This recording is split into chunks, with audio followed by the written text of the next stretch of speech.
दोस्तों, एक लड़का जो आज बहुत ही ज़्यादा खुश होता है वो अपने घर उत्तर प्रदेश पंजाब से ट्रेन में बैठकर आ रहा होता है। दोस्तों, उस ट्रेन में बैठने के बाद वो इतना ज़्यादा खुश होता है क्योंकि 2 दिन के बाद उसकी बहन की शादी होने वाली है। दोस्तों, फिर रास्ते में जो इसका सफ़र कटता है उस सफ़र में जो इसके साथ में होता है, अगर आप भी पूरी कहानी के बारे में जानना चाहते हैं तो एक बार के लिए भी वीडियो को ज़रा सा भी स्किप ना करें। दोस्तों, लास्ट तक वीडियो को ज़रूर देखें, बड़ी ही रोचक कहानी है। अगर आप लोग पूरी कहानी सुनेंगे तो एक बार आपको भी लगेगा कि वाकई में ही इस लड़के के साथ में ऐसा क्यों हुआ। आइए दोस्तों, जानते हैं पूरा मामला क्या था। नमस्कार, जय हिंद। आप देख रहे हैं APH न्यूज़ राहुल रावत के साथ। तो दोस्तों, आज की जो हकीकत की घटना आपको बताने जा रहा हूं, ये पंजाब से गोरखपुर चलने वाली एक ट्रेन की हकीकत की घटना है। इस ट्रेन में एक अतुल नाम का लड़का लुधियाना से बैठ जाता है और वो पंजाब में ही जॉब किया करता है। अप्रैल का महीना होता है, वो अपने घर के लिए चल देता है। दोस्तों, जैसे ही वो स्टेशन पर बैठता है वहीं पर एक परिवार आकर और बैठ जाता है। उस परिवार में 5 लोग होते हैं, जिसमें 2 जवान लड़कियां होती हैं, एक 11 साल का लड़का होता है, माता पिता होते हैं। वो सभी नीचे की सीट पर आकर बैठ जाते हैं। अतुल भी नीचे की सीट पर बैठा होता है। उसमें एक बड़ी वाली लड़की होती है जिसका नाम सोनिया होता है। उसकी उम्र लगभग 21-22 साल होती है। वो यहाँ पर अतुल को देखते ही उसके सामने मुस्कुराने लगती है। अतुल भी उसे देखकर मुस्कुराकर अपनी नज़र नीचे की तरफ कर लेता है। यहाँ पर अतुल से वो सोनिया पूछने लगती है कि आपकी सीट ऊपर है या नीचे है। तो वो कहने लगता है कि मेरी तो नीचे की सीट है, मैं जहाँ पर बैठा हूँ यही मेरी सीट है। फिर यहाँ पर सोनिया कहती है कि मेरे मम्मी पापा ऊपर नहीं चढ़ सकते, उनकी ऊपर की सीट है, क्या आप हमसे इस सीट को रात को सोने के लिए एक्सचेंज कर सकते हैं। तो वो कहता है कि ठीक है, मैं ये सब कर लूँगा। दोस्तों, उसके बाद पूरा परिवार वहाँ पर बैठ जाता है, बैगों को वहीं पर रख दिया जाता है। इधर अतुल भी बैठ जाता है। थोड़ी देर बाद जैसे ही सफ़र कटता है, यहाँ पर जो सोनिया की माँ होती है वो अपने एक थर्मस को निकालती है, उसमें से चाय गिलासों में उड़ेलने लगती है। 5 गिलास में वो चाय उड़ेलती है, लेकिन छठा यहाँ अकेला ये अतुल बैठा रह जाता है। तो यहाँ पर सोनिया कहती है कि मम्मी इनको भी चाय दे दो, ये भी यहाँ पर ऐसे बैठे हुए हैं। तो यहाँ पर जो सोनिया की मम्मी होती है अतुल से कहने लगती है कि भैया क्या चाय पियोगे। तो वो कहता है कि आंटी मैं बाहर की चाय वैसे ही नहीं पीता, क्योंकि पता नहीं ट्रेन में कैसी चाय बनती है। तो यहाँ पर वो कहने लगती है कि ये बाहर की चाय नहीं है, मैं थर्मस लेकर आई हूँ, मैं घर से ही चाय बना कर लाई हूँ, अगर आपको चाहिए तो यहाँ से ले लो। उसके बाद यहाँ पर जो सोनिया होती है वो खुद अपना गिलास उसे दे देती है और उसके बाद दूसरा गिलास अपने लिए ले लेती है। इसी तरह से वो चाय पी लेते हैं। दोस्तों, उसके बाद एक दूसरे को ये इस तरह से देख रहे होते हैं कि मानो एक दूसरे के लिए ये यहीं पर बन चुके हैं, एक दूसरे से पहली ही नज़र में इनको प्यार हो चुका है। दोस्तों, उसके बाद जो यहाँ पर अतुल होता है वो बाथरूम की तरफ चला जाता है और जो सोनिया होती है थोड़ी देर बाद ही वहाँ पर पहुँच जाती है। जैसे ही अतुल सोनिया को आता हुआ देखता है तो अपने कदमों को पीछे की तरफ खींच लेता है। यहाँ पर सोनिया उससे जाकर कहती है कि क्या कर रहे हो तुम, इस तरह से मुझे क्यों घूर रहे हो। तो वो डरता हुआ कहने लगता है कि मैं आपको घूर कहाँ रहा हूँ, मैं तो बस आपको प्यार भरी नज़रों से देख रहा हूँ, आप तो खूबसूरत ही बहुत ज़्यादा हो। यहाँ पर जो सोनिया होती है उससे कहने लगती है कि इस तरह से मत घूरो। वहाँ पर जो दूसरी सीट पर अंकल बैठे हुए हैं वो भी बार बार हमें ही देख रहे हैं, और जो मेरी छोटी बहन है वो भी यही कह रही है कि ये लड़का आपको बार बार क्यों घूर रहा है, आप इस तरह से मत घूरो, अगर आपको चाहिए तो मेरा फ़ोन नंबर ले लो। उसके बाद ये दोनों आपस में फ़ोन नंबर एक्सचेंज कर लेते हैं और फिर यहाँ पर जो अतुल होता है ऊपर की सीट पर बैठ जाता है। इधर जो सोनिया होती है वो भी ऊपर की सीट पर बैठ जाती है। इनकी आपस में चैटिंग चलने लगती है और चैटिंग में यहाँ पर जो सोनिया होती है अतुल से कहने लगती है कि आपको चाय कैसी लगी। तो यहाँ पर वो कहने लगता है कि चाय तो बहुत ही अच्छी थी, बहुत मीठी थी। फिर वो कहती है कि मैंने एक सिप इसमें पहले मार लिया था।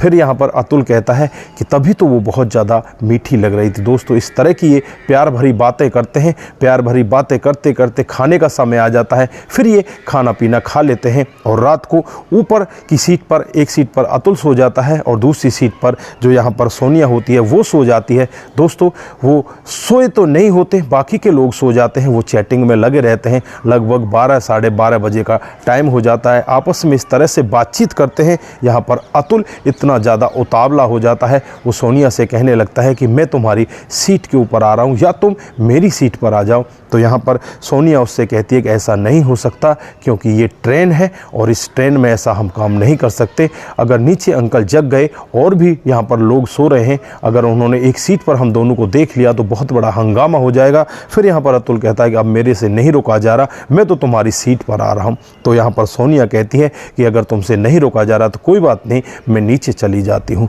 फिर यहाँ पर जो अतुल होता है कहता है कि ठीक है बाबा, आप नीचे मत जाओ, मैं यहीं पर सो जाता हूँ। होती है वो पहले सो जाती है, उसके बाद अतुल भी सो जाता है। और जैसे ही अगली सुबह होती है, अगली सुबह चाय वाले वहाँ पर घूमने लगते हैं, ये दोनों उठ जाते हैं, अतुल भी उठ जाता है।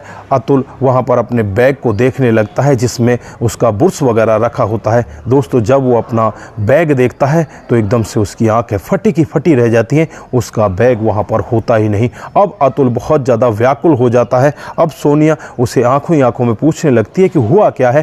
तो वो कहने लगता है कि मैं 2 बैग लेकर आया था, जिसमें से एक बैग गायब है, कि 2 दिन के बाद मेरी बहन की शादी है और उस बैग में मैं जेबरात लेकर आया था, अपने जीजा के लिए भी कुछ चेन वगैरह लेकर आया था, बहन के लिए भी जेबरात थे, कुछ कपड़े थे और कुछ नगद पैसे थे। लगभग 2 लाख रुपए का उसमें सामान था। मैं तो लुट गया, मैं बर्बाद हो गया। 2 दिन के बाद मेरी बहन की शादी, अब मैं जाऊँ तो कहाँ जाऊँ, मैं करूँ तो क्या करूँ। इस तरह का जब वाक्य वहाँ पर और भी सवारी बैठी हुई देखती हैं तो उससे पूछने लगती है कि तुम तो बड़े लापरवाह हो, तुम्हें इस तरह से ऐसा नहीं करना चाहिए था। क्या तुम्हारे वहाँ पर सोना नहीं मिलता जो यहाँ से खरीद कर लाए? वो बताने लगता है कि मैं इलेक्ट्रीशियन हूँ और मैंने सोनार के वहाँ पर इलेक्ट्रीशियन का काम किया था, उसने मुझे कुछ सस्ते दामों पर सोना दे दिया, इसलिए मैं वहाँ से लेकर आ रहा था, क्योंकि 2 दिन के बाद मेरी बहन की शादी है। अब शादी के लिए इतनी जल्दी तो मैं यहाँ पर नहीं बनवा सकता, इसलिए मैं वहीं से लेकर आया, लेकिन अब मैं क्या करूँ, मैं तो बर्बाद हो गया। इधर उधर घूमने लगता है। उसके बाद वो बाथरूम की तरफ चला जाता है।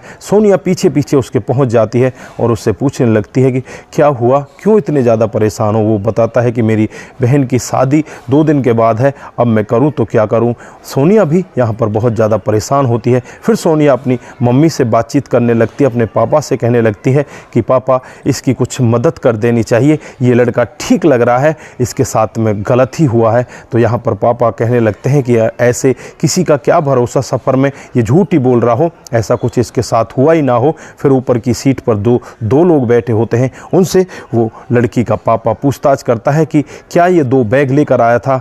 वो कहते हैं कि हाँ ये 2 ही बैग लेकर आया था, कभी तो नीचे रख रहा था, कभी ऊपर रख रहा था, हमें लग रहा था कि इसके साथ कुछ ना कुछ ज़रूर है, इसलिए ये ऊपर नीचे इन बैगों को रख रहा है, लेकिन पता नहीं रात में इसके साथ में हुआ क्या, वो बैग कहाँ चले गए।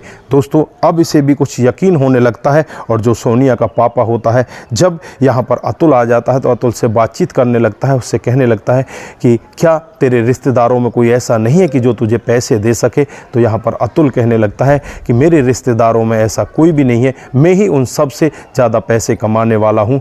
अब बस 2 दिन बचे हैं। दिक्कत वाली बात यह है, अगर 1-2 महीने का समय होता तो मैं पैसे कमा कर भी ले आता, तब मैं अपनी बहन की शादी बड़े आराम से कर लेता, लेकिन अब मैं क्या करूँ, मैं बहुत बड़ा परेशान हो चुका हूँ। के पिता होते हैं वो कहने लगते हैं कि अगर मैं तुम्हें पैसे दे दूँ तो कितने दिनों में वापस लौटा दोगे, कितने पैसे का तुम्हारा सामान था। वो कहता है कि लगभग 2 लाख रुपए का था, अगर आप मुझे दे देते हो तो मैं 2-3 महीने के अंदर ही आपके पैसे लौटा दूंगा। दोस्तों उस अतुल से जब पूछताछ की जाती है कि तुम कहाँ के रहने वाले हो, तो यहाँ पर जो सोनिया होती है उसके घर से उसके घर की दूरी लगभग 10 किलोमीटर की होती है, यानी कि अड़ोस पड़ोस के ही गांव के ये दोनों रहने वाले होते हैं। दोस्तों यहाँ पर सोनिया के पिता उसके अकाउंट में 2 लाख रुपए ट्रांसफ़र कर देते हैं और उसे गोरखपुर में एक अच्छे ज्वेलर का पता भी बता देते हैं कि वहाँ से जाकर आप सोने का सामान ले सकते हो, इस तरह से कपड़े वगैरह खरीद सकते हो। दोस्तों ये लड़का बहुत ज़्यादा खुश होता है, उन सभी परिवार वालों का धन्यवाद करने लगता है और उनसे कहता है कि आपसे मेरी हाथ जोड़कर विनती है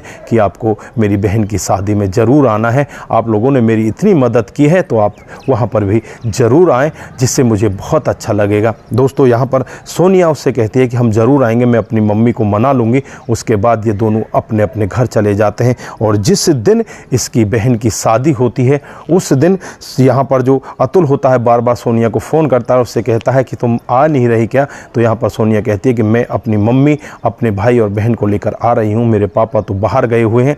तो यहाँ पर वो पूरा का पूरा परिवार इनके पास पहुँच जाता है। दोस्तों रात की शादी होती है, शादी अच्छे से होती है। यहाँ पर जो मम्मी और जो छोटा भाई होता है वो तो खाना पीना खाकर सो जाते हैं। दोनों बहनें होती हैं वो पूरी रात भर जगती हैं और इसी तरह से उनका साथ निभाती हैं जैसे कि वो एक घर का सदस्य हों। दोस्तों शादी बड़ी धूमधाम से हो जाती है। यहाँ पर अतुल भी सोनिया की मम्मी का, बहन का, भाई का, सबका बहुत अच्छे से ख्याल रखता है, उनका धन्यवाद भी देता है। वो अपने घर चले जाते हैं। बड़े अच्छे से अतुल की बहन की विदाई हो जाती है। दोस्तों उसके बाद अतुल फिर अपने कामकाज पर लुधियाना पहुंच जाता है, वहां पर अच्छे से काम करने लगता है और 3 महीने के बाद ही उन पैसों को लेकर वापस यहाँ पर सोनिया के पिता के पास पहुंच जाता है। जो सोनिया के पिता होते हैं वो एक फर्नीचर के बहुत बड़े व्यापारी होते हैं। उनका लुधियाना में ही बहुत बड़ा कारखाना होता है, वहीं पर वो पैसे लेकर पहुंच जाता है। उनका घर परिवार भी यहीं पर रहता है।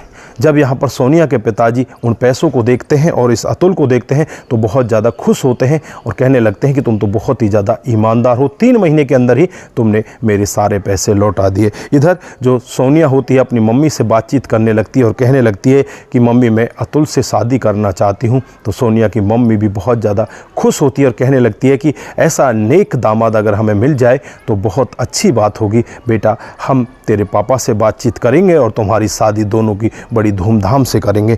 दोस्तों अप्रैल 2022 में ये लोग ट्रेन में मिले थे और ट्रेन में मिलकर एक अनजान व्यक्ति की इन्होंने इस तरह से मदद की थी। दोनों के दोनों परिवार एक दूसरे के इतने करीब आ जाते हैं, दूसरे के साथ इतने अच्छे से रहने लगते हैं। धीरे धीरे इनका समय इसी तरह से बीतता है और नवंबर 2023 में दोनों की बड़ी ही धूमधाम से, दोनों की रजामंदी से शादी हो जाती है। दोस्तों उसके बाद ये दोनों बड़े ही अच्छे से, बड़े प्यार पूर्वक रहने लगते हैं। तो दोस्तों ये थी आज की एक ट्रेन की हकीकत की कहानी। आप लोगों को कैसी लगी? अगर आपको जरा सी भी प्रभावित करती है तो दोस्तों के साथ ज़रूर शेयर करके जाएं। दोस्तों आपका एक शेयर हमें आगे बढ़ाता है और इसी तरह से सस्ता पर आधारित कहानियां हम आपके साथ लेकर हाजिर होते रहेंगे। नमस्कार, जय हिंद,